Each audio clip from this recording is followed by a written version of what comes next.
नमस्कार, आप शिक्षक भर्ती देख रहे हैं। दोस्तों वीडियो में आगे बढ़ते हैं, लेकिन उससे पहले आप सभी को जय हिंद जय भारत। दोस्तों फाइनली टेट मामले को लेकर सुप्रीम कोर्ट ने जो 1 सितंबर 2025 को फैसला दिया था, उस फैसले के बाद चाहे कोई भी शिक्षक क्यों ना हो, चाहे 1995, 1990, 2003, 4, 5, 6, यानी शिक्षक की नियुक्ति चाहे जब भी क्यों ना हुई हो, उसको टेट पास करना जरूरी है। लेकिन सबसे बड़ा सवाल यहाँ पर यह है और कंफ्यूजन भी है कि क्या जो आउटसोर्स के माध्यम से, उसके अलावा जो संविदा कर्मी है, क्या उनको भी टीईटी देना अनिवार्य है या नहीं है। और इस चीज को लेकर सुप्रीम कोर्ट का नियम क्या कहता है, जो 1 सितंबर 2025 को फैसला है, वो क्या कहता है, पूरी की पूरी जानकारी आपको हमारे ही चैनल के माध्यम से बताई जाएगी। क्या जो राज्य सरकार आउटसोर्स के माध्यम से, संविदा कर्मी के माध्यम से शिक्षकों की नियुक्ति करती है, इन सबको क्या टीईटी देना जरूरी है, क्या कुछ कहता है सुप्रीम कोर्ट का नियम, पूरी की पूरी जानकारी आपको हमारे ही चैनल के माध्यम से बताई जाएगी। तो दोस्तों वीडियो में लास्ट तक बने हैं, संपूर्ण जानकारी पर चर्चा करेंगे। दोस्तों वीडियो में आगे बढ़ते हैं, लेकिन उससे पहले यदि आप लोग हमारे चैनल पर नए हैं, चैनल को सब्सक्राइब करके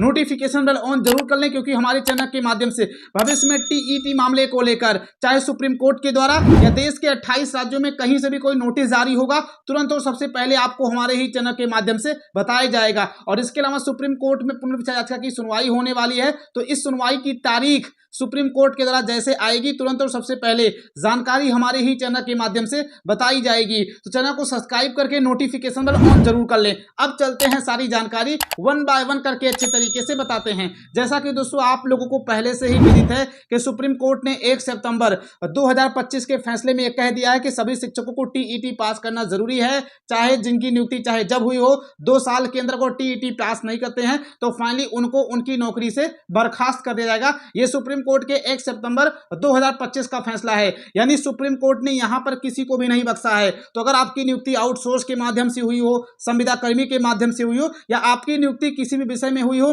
कहीं पर भी हुई हो, अगर आप जो है माध्यमिक और पूर्व माध्यमिक या जो है प्राथमिक विद्यालय के शिक्षक हैं, टीचर हैं, तो आपको फाइनली टेट देना जरूरी है। सुप्रीम कोर्ट का ये आदेश आ चुका है। नहीं तो आप लोग से जगह हम सरकारी कर्मचारी हैं ही नहीं, हमारी नियुक्ति जो आउटसोर्स के माध्यम से या संविदा कर्मी के माध्यम से नियुक्ति हुई है, तो हमको टेट देना जरूरी नहीं है। तो आप सभी को टेट देना जरूरी है, चाहे कोई सरकारी संस्था में पढ़ा रहा हो, चाहे कोई प्राइवेट स्कूल में भी क्यों ना पढ़ा रहा हो। अगर कोई शिक्षक या कोई प्रिंसिपल जिसकी प्राइवेट संस्था, जिसका प्राइवेट स्कूल है, अपने वहां पर शिक्षकों को रखता है जिनके पास टेट नहीं है, तो फाइनली विभाग द्वारा, सरकार के द्वारा उन प्रिंसिपल पर, उस प्राइवेट संस्था पर भी कार्रवाई की जाएगी जिस शिक्षक के पास टेट नहीं है। क्योंकि सुप्रीम कोर्ट का साफ साफ कहना है कि अगर किसी व्यक्ति के पास, कोई शिक्षक है, उसके पास टीईटी नहीं है, इसका मतलब वो आरटीई एक्ट और एनसीटीई की गाइडलाइन का उल्लंघन करता है। उस नियम के अनुसार शिक्षक बनने की सबसे न्यूनतम पात्रता जो परीक्षा है वो टीईटी है। अगर आपके पास वो है ही नहीं तो आप एलिजिबल कैसे हो गए, आप बच्चों को कैसे पढ़ा रहे हो, जब राज्य सरकार के द्वारा या केंद्र सरकार का जो अधिनियम है, आरटीई एक्ट या एनसीटीई है, उसके अनुसार आपके पास डिग्री ही नहीं है,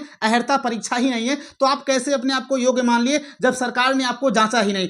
तो सुप्रीम कोर्ट के 1 सितंबर 2025 के फैसले के अनुसार आपकी नियुक्ति चाहे किसी भी माध्यम से क्यों ना हुई हो, आप शिक्षक हो, तो फाइनली आपको टीईटी पास करना जरूरी है। और यहां पर आप लोग देख पाएंगे उत्तर प्रदेश सरकार के द्वारा टेट को लेकर विज्ञापन भी जारी कर दिया गया है, जिसमें आवेदन जो है लास्ट मार्च से शुरू होगा। अगर आप लोग इसमें एग्जाम पास कर पाएंगे तो आप लोग आवेदन कर दीजिए, अगर आपको मौका मिलता है। और उत्तर प्रदेश सरकार के द्वारा यूपी टेट को लेकर जो नोटिफिकेशन जारी हुआ है, उसमें इस बात का जिक्र किया गया है। यहां पर आप लोग देख पाएंगे शिक्षा का अधिकार अधिनियम धारा 23 की उपधारा 1 के प्रावधानों के अनुसार राष्ट्रीय अध्यापक शिक्षा परिषद यानी कि एनसीटीई द्वारा दिनांक 23 अगस्त 2010, दिनांक 29 जुलाई 2011 एवं दिनांक 28 जून 2018 की अधिसूचना के तहत कक्षा 1 से लेकर 8 तक के शिक्षक के रूप में नियुक्ति के लिए पात्र होने हेतु किसी भी व्यक्ति के लिए न्यूनतम जो योग्यताएं रहते हैं, वो दोस्तों शिक्षा का अधिकार अधिनियम 2009 धारा 2 में दिए गए विद्यालयों में अध्यापक के रूप में नियुक्त किए जाने के लिए पात्र होने हेतु योग्यता है कि उसे शिक्षक पात्रता परीक्षा यानी कि टीईटी में उत्तीर्ण होना आवश्यक है। तो यहां पर आप लोग देख पाएंगे साफ साफ सरकार ने अपने नोटिफिकेशन में कह दिया है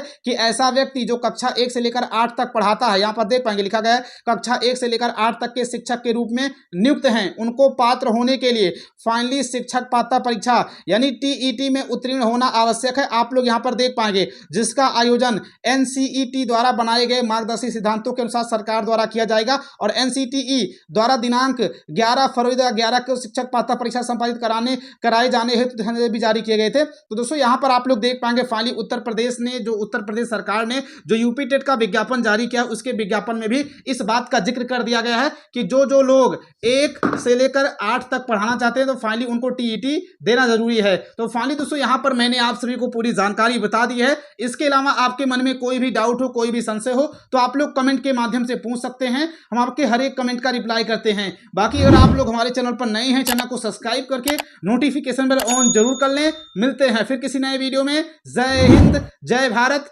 जय शिक्षक संघ।